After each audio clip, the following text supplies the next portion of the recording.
Bonjour à tous et bienvenue dans ce nouvel épisode de Croisement. Croisement est une série de rencontres d'experts traitant de thèmes sur l'innovation. L'innovation est complexe à appréhender. Nombreuses sont les entreprises qui tentent de trouver les bonnes approches et les bonnes manières de collaborer pour être capables d'innover. Nous pensons que la transdisciplinarité peut aider à traiter ces sujets complexes. C'est pourquoi nous croyons beaucoup à la force des rencontres, pour interroger, imaginer, rebondir, réfuter, désapprouver, aimer, se divertir ou s'évader. Bonjour, pour cet épisode de Croisement, nous allons parler du cerveau. La question est, peut-on modeler le cerveau pour qu'il soit plus innovant ?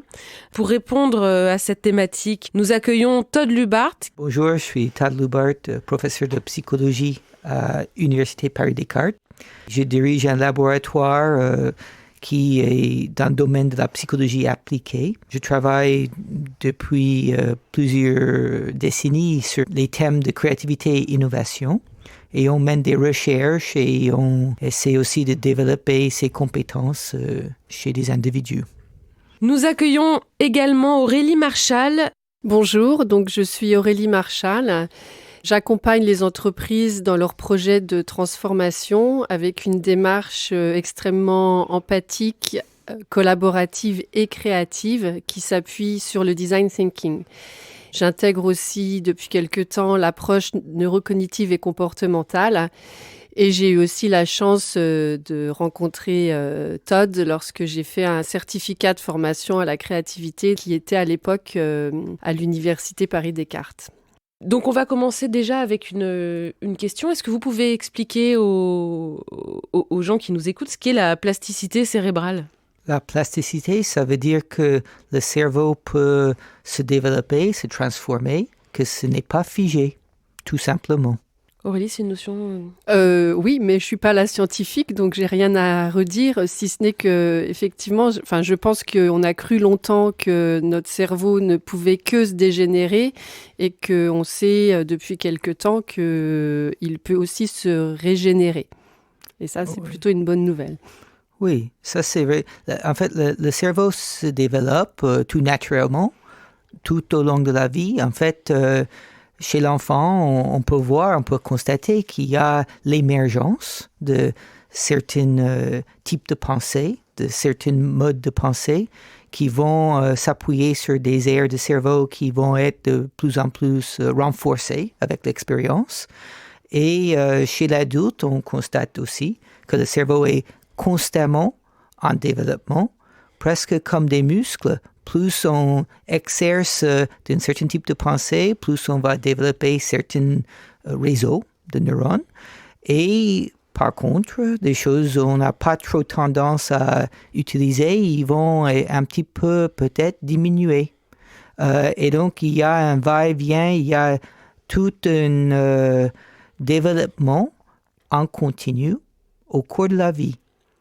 Et bien sûr, si on regarde même chez les personnes âgées, on constate qu'il y a peut-être une diminution de certaines fonctions, de certains réseaux neuronaux, mais avec une activité mentale soutenue, il y a toujours une stimulation et même l'émergence de certaines connexions qu'on n'a pas eues auparavant.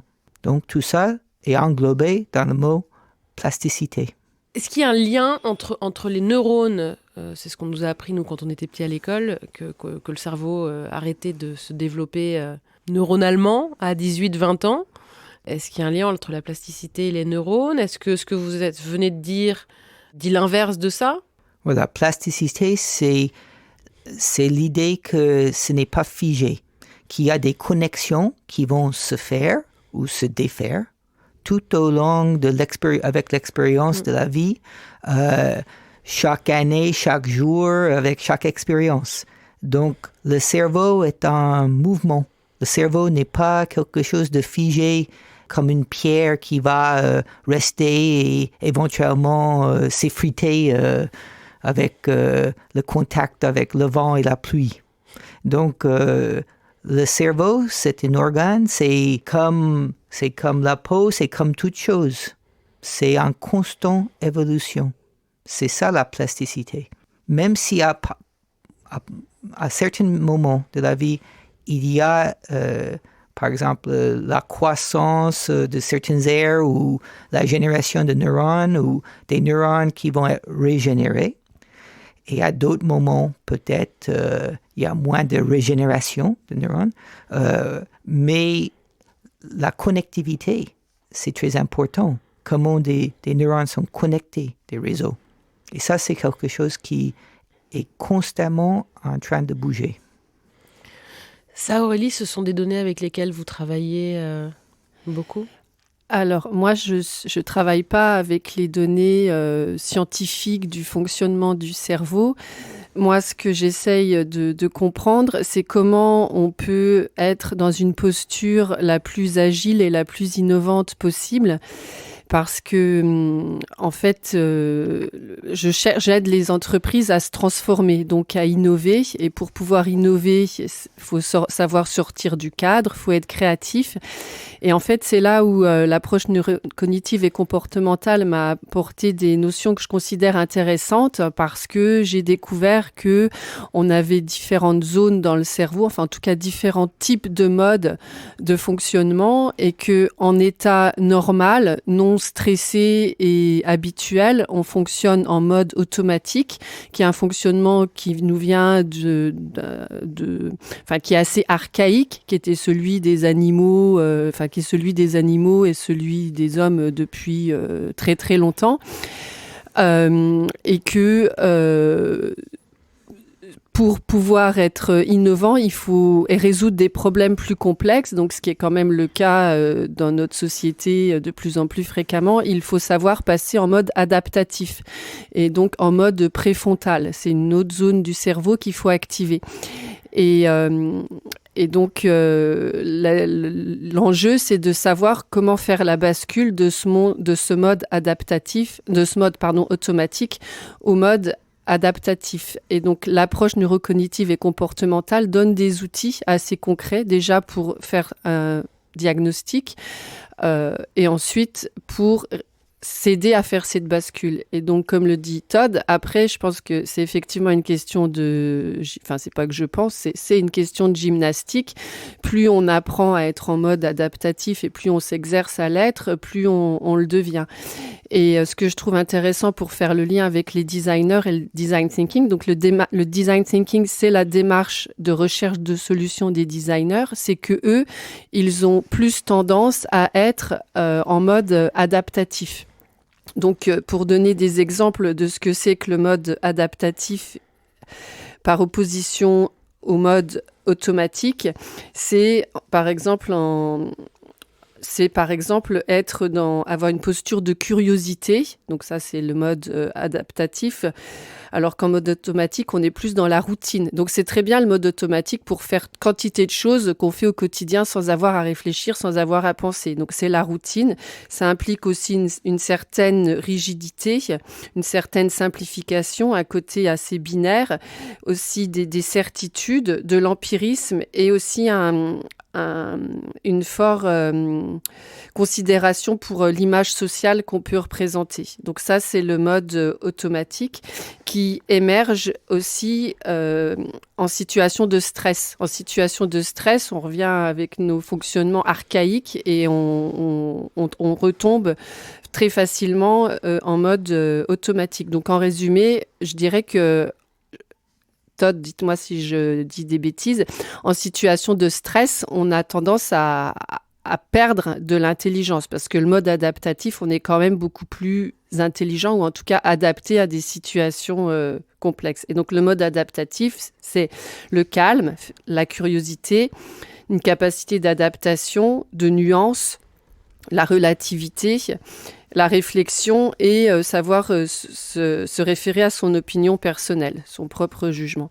Et voilà. Et donc, quand j'ai découvert ça, j'ai trouvé ça vraiment fantastique de pouvoir vraiment avoir cette compréhension assez simple en fait des deux modes et ensuite d'apprendre des outils pour basculer de l'un à l'autre et savoir aussi que quand on est en stress, c'est un signal que nous envoie notre cerveau pour nous dire attention, Là, tu fais plus face à la complexité et tu es en train de passer en mode automatique. Donc, pose-toi quelques minutes et aie conscience qu'il faut que tu changes que tu bascules dans un autre mode. Oui, il y a beaucoup de choses intéressantes dans cette approche que Aurélie vient de décrire. Et en fait, beaucoup de notre vie est fait des habitudes et des comportements classiques qu'on va déployer au cours de la journée et on va réussir des tâches classiques. Et quand on est en train d'apprendre quelque chose, une nouvelle chose, éventuellement, on va passer un moment cet apprentissage en mode automatique. Ça va devenir quelque chose d'automatique. Et ce passage de nouveauté vers l'automatique, c'est en quelque sorte un signe d'intelligence, une sorte d'intelligence. Mais il y a aussi cette mode ou posture qui va être tournée vers la nouveauté, vers l'imprévu, vers la gestion des choses qui ne peuvent pas être vraiment résolues par des modes automatiques. Bien que, comme on a ces habitudes, on a tendance à essayer de les appliquer même quand ce n'est pas forcément idéal. Donc, si on a appris comment, avec le marteau, enfoncer des clous, c'est devenu un automatisme et on connaît le marteau maintenant, on va un peu essayer d'utiliser le marteau avec toutes choses, même avec des vis, s'il faut. Parce que les vis, c'est une nouveauté, par exemple. Et donc, ça va générer des comportements, des solutions, on va dire, un petit peu stéréotypées, partagées avec beaucoup de monde, et pas forcément optimales. Donc, ça, c'est vrai. Alors, quand on est dans un état de stress, ça a tendance effectivement pour beaucoup de gens à focaliser leur attention, restreindre le déploiement d'une ouverture d'esprit ou des comportements d'exploration. Et ils vont se rabattre sur des choses un peu automatiques, bien connues. Bien que dans la littérature scientifique, récemment, il y a des études qui suggèrent que quand des gens sont dans une situation de stress, peut-être un stress, on va dire, pas complètement délirant, mais un peu de stress, ça peut les stimuler, en quelque sorte. C'est des études faites en entreprise, parfois au laboratoire. Et ça peut être une source d'éveil, de concentration, de persévérance, et même un peu de tourner leur esprit vers le souhait de faire bien attention qu'on ne fait pas d'erreur et donc une exigence augmentée dans leur comportement. Et ça, c'est quand même un attribut d'avoir de la persévérance, de continuer à chercher et de dire peut-être cette idée n'est pas vraiment optimale ou acceptable. C'est d'une certaine manière, ça contribue à la productivité des idées. Et on sait que plus d'idées, plus de chances d'avoir une idée qui est intéressante. Donc, il y a des études qui suggèrent que même une émotion négative qui a un aspect d'éveil de comportement peut aussi, dans certaines circonstances, contribuer positivement à la démarche créative et innovante. Ça rejoint peut-être la notion de flow, j'arrive pas à prononcer le nom, comment il s'appelle? Csikszentmihalyi. Voilà. Oui. Parce que peut-être que si on n'a pas du tout de stress, on s'ennuie, on s'endort et puis qu'on a besoin d'un minimum de stimulation. Oui, il y a des travaux de plus en plus sur cet état de flow qui est une sorte à un niveau optimal de stimulation. Quand on est vraiment dans une tâche, dans une situation complètement à 100% dans l'affaire. On est un petit peu dans un état de flow. Et c'est vrai que souvent, il faut un peu de défi pour être dans un état comme ça. Donc, on a eu des personnes au laboratoire récemment qui ont travaillé sur ce type de concept et comment le flow est plus ou moins en lien avec la démarche créative. Il y a le flow individuel, mais il y a aussi ce qu'on appelle le flow collectif, dans une équipe, en quelque sorte. Et Todd, est-ce qu'on peut savoir à quel moment on bascule de ce stress qui est stimulant et finalement positif à un stress qui est négatif? Well, là cette idée est tout à fait dans l'optique des différences individuelles. Parce que pour chaque personne, le point de basculement peut être différent. D'accord? Donc, certaines personnes, ils peuvent même avoir besoin de ce stress pour être dans une situation optimale de concentration. D'autres personnes, ils vont rapidement être trop éparpillés. Quand ils sont stressés, ils peuvent plus rien faire, en quelque sorte. Et donc, un des mots, un des concepts clés quand on parle de créativité et innovation, c'est notamment, on observe une énorme variabilité entre les personnes. Les différences individuelles sont très importantes et c'est quelque chose qui est intéressant parce que ça veut dire être créatif, innovant, avoir tel niveau de stress, c'est pas pour tout le monde exactement la même chose. Et donc, on va s'y prendre selon la personne, comment aider la personne à engager la créativité et l'innovation, la démarche créative. Ça va pas être forcément la même solution pour chaque personne. C'est ce que dit aussi l'ANC, c'est ça que je trouve intéressant, c'est qu'il y a plusieurs démarches de bascule et l'approche neurocognitive et comportementale donne une grille de lecture, des grilles de lecture, mais sans chercher à mettre les gens dans des cases, et donne aussi des pistes de bascule qui sont plus ou moins adaptées aux personnes. Et donc ces pistes, ces solutions pour enclencher le processus créatif, qu'est-ce que c'est? Alors, on va dire d'une certaine manière, on peut répondre à ce type de questions soit en évoquant une mise en situation propice.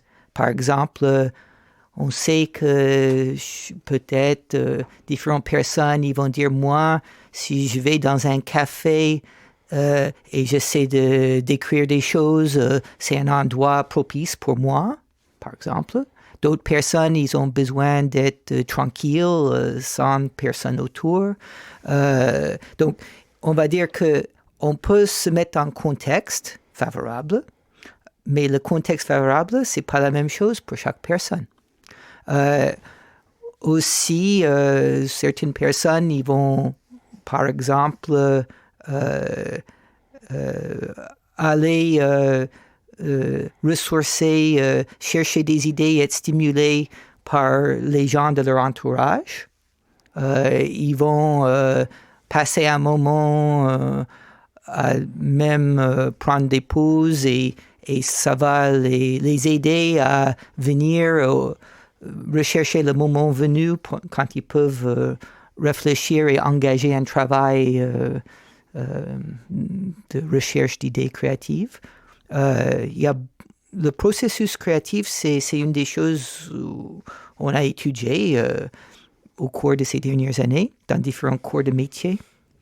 Et on a constaté que, première chose, c'est que quand on dit le processus créatif, ça veut dire deux choses. Ça veut dire je suis en train de créer une nouveauté, mais ça veut dire aussi que cette nouveauté va être plus ou moins originale.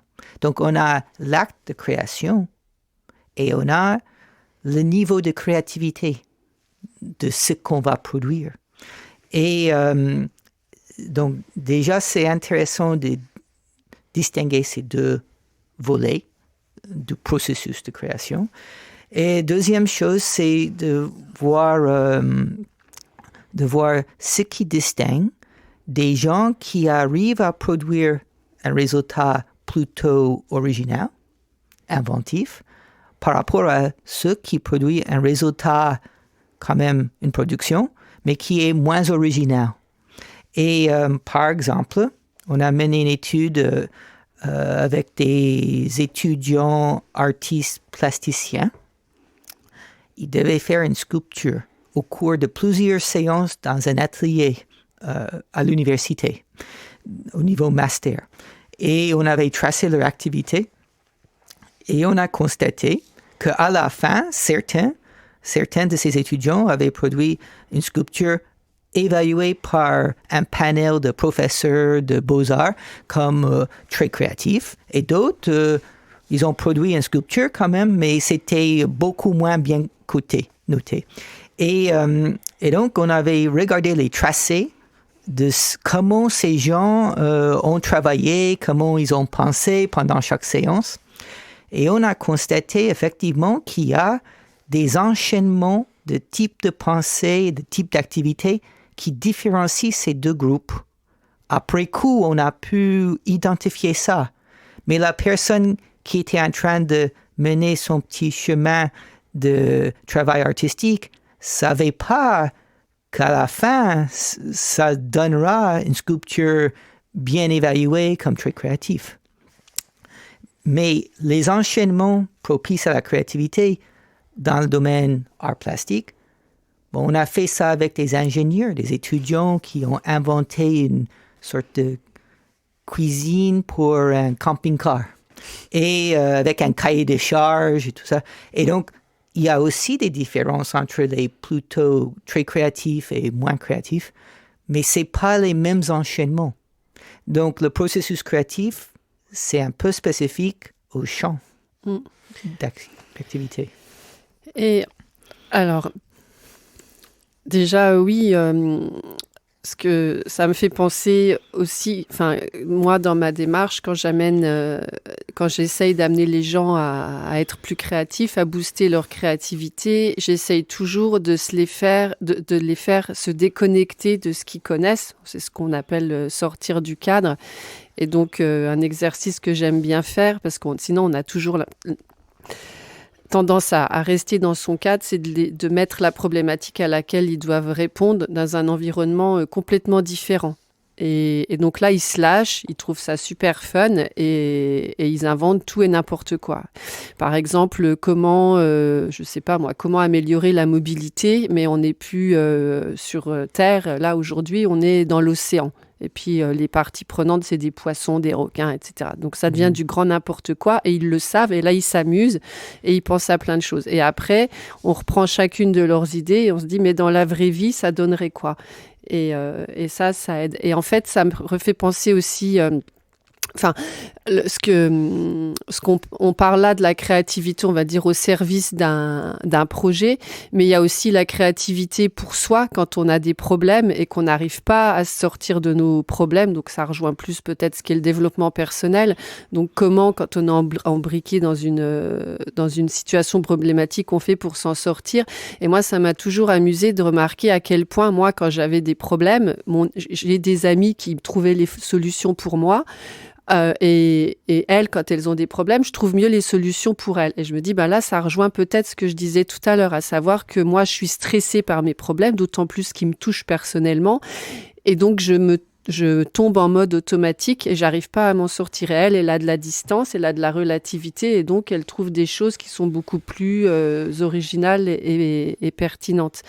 Et je sais plus ce que je voulais dire, j'ai perdu le fil de ma pensée. Enfin voilà, tout ça pour dire que je pense qu'il y a ce besoin de cette distanciation et de lâcher prise. Et c'est aussi peut-être pour ça qu'on a des idées quand alors c'est pareil, ça dépend des gens, mais quand on n'y pense pas, quand on est sous la douche, quand on se promène, quand on lâche prise, quand on n'est pas accroché à sa recherche de solutions à tout prix. Pour revenir sur l'innovation, moi, j'ai une question pour vous, Todd, parce que quelque chose qui est super important quand on cherche à innover, et ce sur quoi met la démarche de design thinking, c'est la distinction qui existe entre invention et innovation. Et je me souviens quand j'avais fait mon certificat, j'avais fait un mémoire sur l'analyse comparative entre l'analyse CPS et design thinking, et j'avais réfléchi à ce qu'était la créativité, l'invention et l'innovation. Donc la créativité, c'est en gros notre imagination. Dites-moi si je me trompe, ça peut donner lieu à une invention, et une invention, elle se transforme en innovation à partir du moment où elle est appropriée dans les usages. Ça, c'est la définition de Norbert Alter. Et donc, en fait, l'enjeu des entreprises, quand elles cherchent à innover, c'est de faire en sorte que ce qu'elles créent, donc leur invention, elle soit appropriée. Et donc, ça repose sur l'empathie. On doit faire quelque chose, on ne doit pas tomber amoureux de ses idées, en fait. Et on doit faire quelque chose pour les autres, et donc en tenant compte des autres. Et donc dans la démarche de design thinking, ça repose sur l'empathie et comprendre avec empathie ce dont ont besoin les gens et non pas projeter ses propres besoins. Donc là, la notion d'empathie, ça rejoint l'histoire des neurones miroirs, et j'aimerais bien savoir comment ça fonctionne et comment justement ça peut aider les neurones miroirs peuvent aider à avoir des démarches de créativité qui amènent à de l'innovation et non pas seulement à de l'invention. Je ne sais pas si je suis claire. Oui, je vois les genres les genres de choses que ça évoque. En fait, nous on a souvent fait la distinction entre créativité et innovation. Et on peut placer la notion d'invention dans cette affaire parce que globalement, innovation, c'est tout le processus de génération d'une idée, développement d'une idée et création de valeur autour d'une idée. Donc, c'est toute la chaîne du début jusqu'au déploiement dans n'importe quel secteur, d'un produit, d'un comportement. Alors, et on a des gens qui vont adopter ces innovations, finalement. Et quelqu'un qui va adopter ces nouveautés, on va dire aussi, ça fait partie du processus d'innovation, c'est-à-dire ils n'ont rien créé, ils n'ont rien développé, ils n'ont rien promu comme nouvelle idée, mais ils sont en train d'engager un processus, on va dire, innovant pour eux, parce qu'ils sont en train de sortir de leurs habitudes pour essayer quelque chose de nouvel. Donc, ça, c'est toute la chaîne d'innovation. Alors, si on se concentre sur la créativité, on va dire en quelque sorte, pour faire plus simple, que c'est un peu le début de la chaîne. Parce qu'au début de la chaîne, il faut bien une sorte d'invention. Alors, la créativité va être la capacité à produire cette nouveauté. Alors, si cette nouveauté, c'est un produit, on va dire on a inventé un produit. Mais ça peut être une poésie, ça peut être une nouvelle démarche pour la gestion d'une équipe. Ça peut être un processus, bien sûr. Okay? Donc, l'invention, on va dire, c'est la production créative. Mais quand on a une production créative, souvent, c'est une sorte de prototype, si on veut. C'est une sorte de première version. Et si on veut déployer ça à une échelle plus grande, il va falloir développer cette production et créer de la valeur autour, promouvoir, convaincre des gens. Donc ça, c'est la suite. Oui, mais soit on convainc les gens parce qu'on a créé une invention, soit en amont, on a réussi à détecter avec empathie quels étaient les besoins Et là, la question que je me pose, c'est comme avec les connaissances sur le cerveau, on sait de mieux en mieux, même si ça varie fortement d'une personne à l'autre, on sait de mieux en mieux comment aider les gens à être plus créatifs. Est-ce qu'on sait de mieux en mieux comment aider les gens à être plus empathiques? Oui, il y a des programmes maintenant, il y a des recherches et des activités qui favorisent l'empathie. On va dire que oui, il y avait cette idée de neurones miroir. On va dire que ça, c'est en quelque sorte, quand on voit quelqu'un qui fait quelque chose sans le faire, notre cerveau a une petite tendance à quand même simuler ça, OK? Donc, comme un miroir, OK? Donc, et donc, si quelqu'un voit une personne qui fait une activité sportive, les autres de l'équipe, en quelque sorte, dans leur cerveau, comme un miroir, le truc est un petit peu en train d'être activé. Ils se musclent. Oui, ils se musclent dans leur canapé. Dans leur... Oui, les réseaux s'activent, OK? Sans vraiment Donc, le on faire. peut faire du sport sans bouger. En quelque sorte. Donc ça, c'est la bonne nouvelle de la journée pour des flemmards comme moi. Mais il faut dire que dans la démarche design thinking, on met en avant de se mettre à la place de la personne qui a des besoins et ça va générer des idées de produits qui vont être en résonance avec les besoins des futurs utilisateurs. Moi, je voudrais recadrer un petit peu sur la créativité. Donc, pour revenir sur cette question des briques à mettre en place pour être plus créatif, vous avez parlé d'amusement, de curiosité, de sortir de sa zone de confort. Vous avez aussi parlé d'une espèce de flânerie du cerveau, où il fait rien, une sorte de jachère fertile. Est-ce que dans les outils qu'on a à disposition, maintenant, on va dire les nouveaux outils, la méditation ou autre, ça peut être le sport, la nourriture, des choses comme ça, on peut trouver des moyens d'être plus créatif? Le sport, je pense que oui, parce qu'on est en mouvement et tout ce qui nous met en mouvement, ça nous fait lâcher prise. Je pense et ça laisse de l'espace pour de la créativité. La nourriture, je sais pas. Et ce qui peut aussi aider, c'est plus tout ce qui est cognitif aussi, ou se poser des questions. Qui a dit que par exemple, un exercice que je donne souvent pour montrer justement la force de cette question, qui a dit que, je demande aux participants de couper un gâteau en le maximum de parts avec 3 lignes droites. Donc, ils dessinent un gâteau rond et puis ils font 3 lignes droites. Et là, je l'ai fait juste avec des Chinois les jours derniers, avant-hier. Et c'est marrant parce que c'est la première fois que je voyais ça. Ils m'ont dessiné le gâteau en 3 dimensions. Alors que d'habitude, en France, on fait toujours un gâteau à plat. Donc, ils avaient une couche. Et voilà. Et je me disais, tiens, c'est bizarre. Est-ce qu'il y a un lien avec le fait qu'ils écrivent aussi de manière en plusieurs dimensions. Enfin, ils écrivent en 2 dimensions, mais en tout cas, leurs lettres, elles n'ont pas la même apparence que les nôtres. Et donc, bref, on arrive en général à quelque part et ils font tous un gâteau rond. Et en fait, la question, c'est qui a dit que le gâteau était rond? Et si on fait un gâteau colimaçon infini, on peut faire un nombre de parts infini.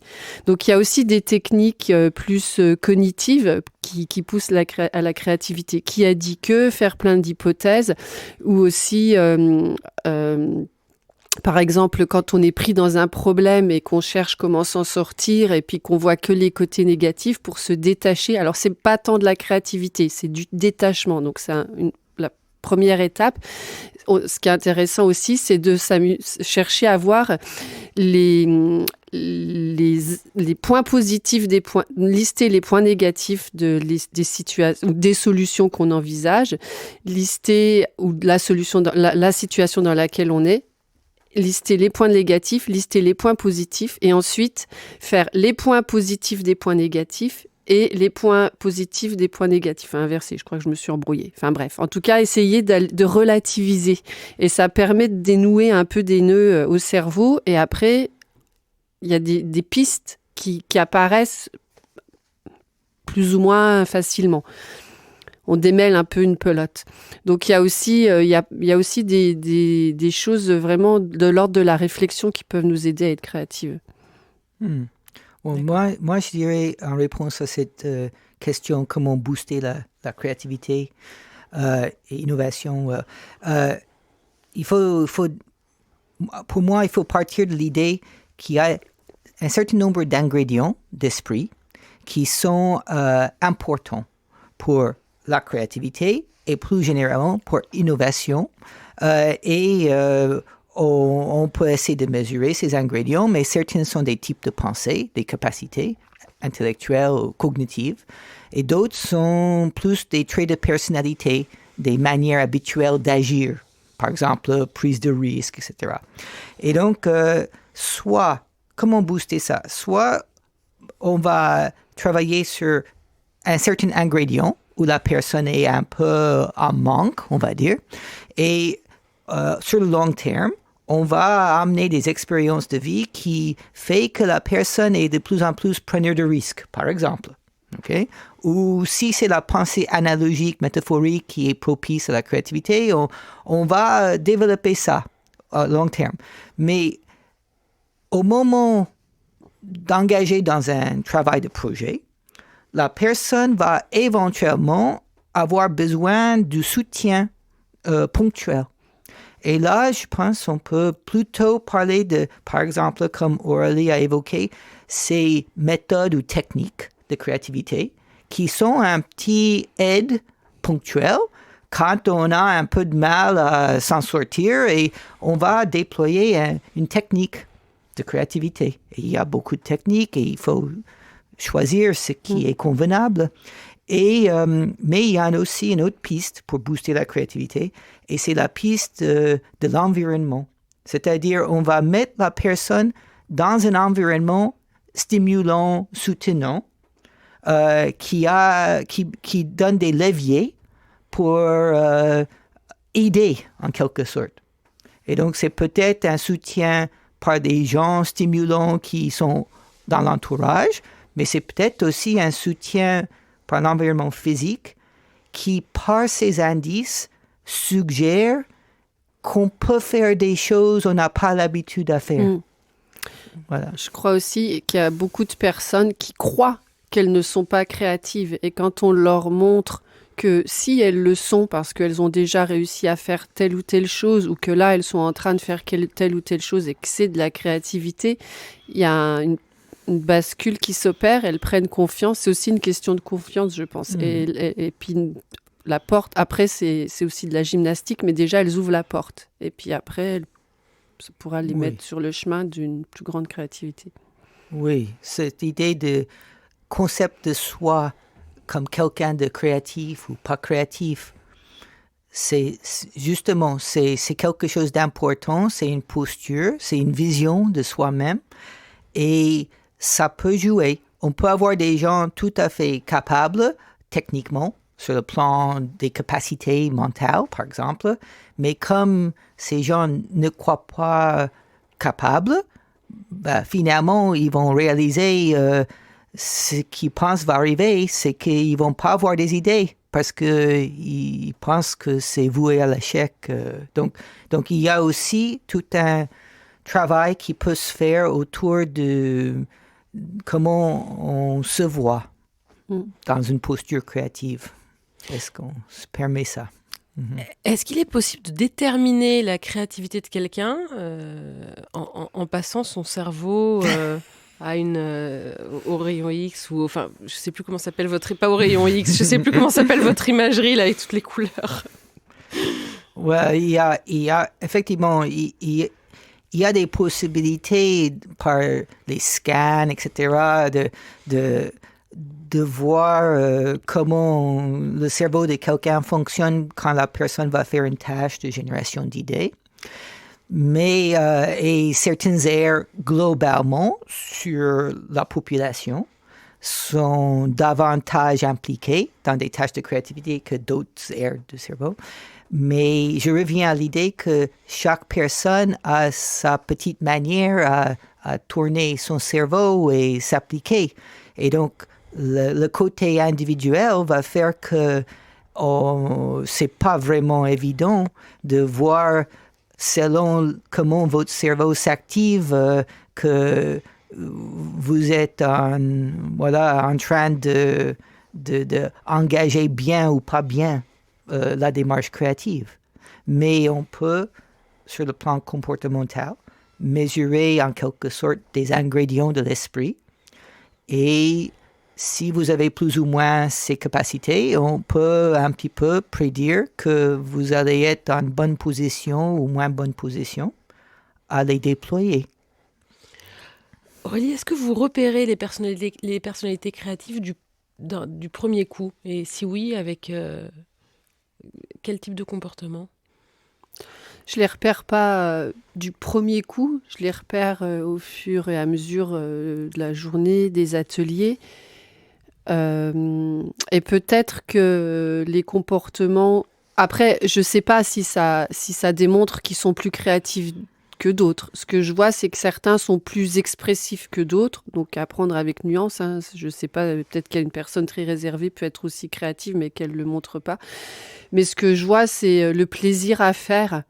En fait, le plaisir, il y a un côté très ludique qui apparaît et le plaisir ça se voit sur, ce que je vois encore une fois, mais ça peut être très subjectif. Hein, j'aime pas mettre les gens dans des cases, mais j'ai l'impression que les personnes qui sont créatives, elles y prennent énormément de plaisir et que ça se matérialise avec des choses, de la création, des choses tangibles. Donc le plaisir est un peu un carburant du cerveau qui, ça, en même temps ça l'alimente et en même temps ça le. C'est je pense. Ou alors l'autre hypothèse, ça serait que ces personnes-là se croient pas créatives et qu'elles découvrent quelque chose de nouveau et que ça leur donne du plaisir. Je sais pas, mais en tout cas, ce que je constate, c'est que lors des séances de créativité, il y a du plaisir. Et j'ai l'impression que plus les personnes sont créatives, plus elles y prennent du plaisir. Un créatif qui n'exerce pas sa créativité, c'est une personnalité malheureuse? Pas forcément, mais c'est quelqu'un qui, on va dire, est en mode stand-by. C'est un potentiel. On a des gens qui ont un fort potentiel sportif, mais peut-être ils ne jouent pas beaucoup de sport. Puis je pense qu'il y a une période aussi d'incubation, peut-être. Il y a peut-être un moment où en apparence, il ne se passe rien. Et puis, dans la tête, ça mature. Ah oui. Est-ce que c'est héréditaire, la créativité? Ça, moi, je ne peux pas répondre. Ouais, il y a... Si on remonte aux ingrédients, il y a certaines facettes de ces ingrédients qui, on va dire... ça implique, oui, un composant génétique, mais il y a plutôt des aspects qui sont le résultat des expériences du développement environnemental. Et il y a même des études, c'est très compliqué comme étude, mais où on essaie d'isoler la composante génétique par rapport à la composante environnementale. Par exemple, dans une étude où il y a des jumeaux séparés à la naissance, on va les retrouver, ils ont grandi dans des familles différentes et on va pouvoir essayer d'évaluer la composante génétique et la composante environnementale grâce à ce type d'études de jumeaux séparés à la naissance. Et il y a très peu d'études comme ça. Mais on estime que la composante génétique de la créativité est moins importante que la composante génétique de l'intelligence classique, QI, qui est déjà pas de tout complètement une histoire génétique, le QI. Donc il y a une part très importante de la stimulation environnementale qui nourrit ou pas le développement de l'esprit créatif. Et moi, j'ai une question, Todd. Est-ce que le fait de faire, donc que ça soit faire quelque chose avec ses mains, construire quelque chose avec des Legos ou écrire, est-ce que ça stimule la créativité ? Est-ce que le fait d'utiliser ses doigts, ça stimule la créativité ? Potentiellement, ça dépend quel type de tâche on vise. Donc, si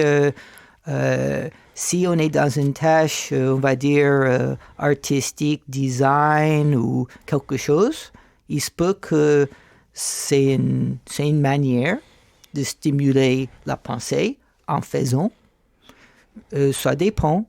Je veux dire, je ne sais pas si jouer avec des Legos va stimuler la créativité de concepts philosophiques, peut-être, mais je ne sais pas. On ne le sait pas. Voilà, ou la créativité musicale, je ne sais pas. Jouer avec des Legos, si c'est bon pour la créativité musicale. Peut-être, peut-être pas. Okay. Il va falloir qu'on s'arrête ici parce que je crois que vous devez partir, Todd.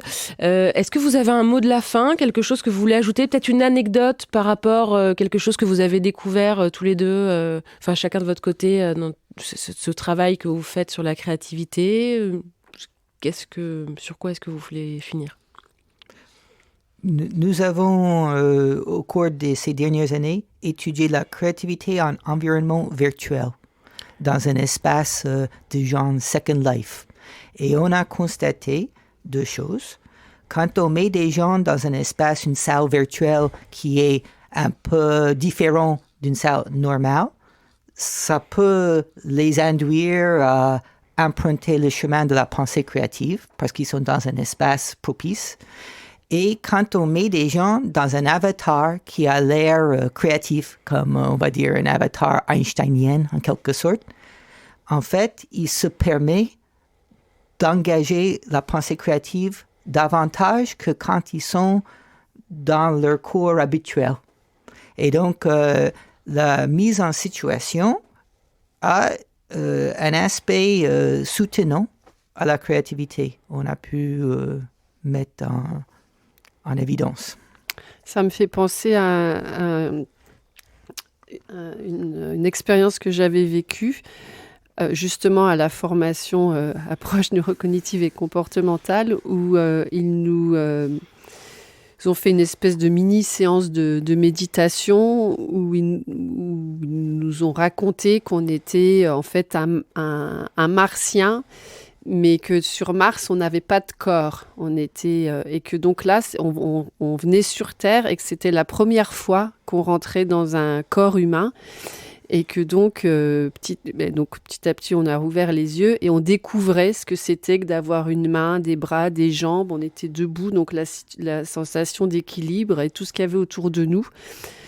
Et en fait, c'était assez étonnant parce que j'ai vraiment ressenti que et là, je pense que ça a boosté ma créativité ou mon regard différent sur les choses parce que j'ai senti pour la première fois et la seule fois, je pense, de ma vie, que être debout, c'est pas du tout évident. Ça nous paraît tout à fait normal, mais en fait, après avoir été mise en condition que c'était la première fois que je rentrais dans un corps, sentir la sensation d'équilibre, c'était quelque chose de particulier. Et donc, voilà, c'était juste pour rebondir sur ce que vous disiez, que la mise en situation, je pense qu'elle elle peut être puissante. Est-ce que chacun de votre côté, vous avez un petit truc pour vous mettre en condition d'être créatif ? Quelque chose que vous faites Alors moi déjà pendant très très longtemps je pensais ne pas être créative et c'était une grande frustration parce que j'associais la créativité à l'expression artistique. Donc je sais rien faire de mes mains mais je pense que je suis créative dans d'autres domaines, mais est-ce que j'ai le qui a dit que. J'aime bien aussi cette citation, ils ne savaient pas que c'était impossible alors ils l'ont fait. J'assume ma naïveté, mon inconscience parce que finalement j'aime bien où elle m'amène. Merci Aurélie Marchal. Moi, je ne sais pas si j'ai quelque chose de spécial, mais manger un peu de chocolat ne fait pas de mal. Moi aussi, beaucoup de chocolat. Parfait. Merci Todd Lubart. Merci beaucoup à vous deux. Merci. Merci beaucoup. Avant de vous quitter, il nous reste quelques petites choses à rajouter. Tout d'abord, un grand merci à nos invités pour leur temps et la richesse de leurs échanges. Si vous cherchez les notes, des extraits, des références citées dans le podcast, vous pouvez aller directement sur le compte Instagram de Croisement. Croisement au pluriel. Nous sommes à l'écoute de vos remarques et commentaires. N'hésitez donc pas à laisser un avis sur iTunes, à vous abonner et à le partager. Merci à tous et à très vite pour un nouvel épisode.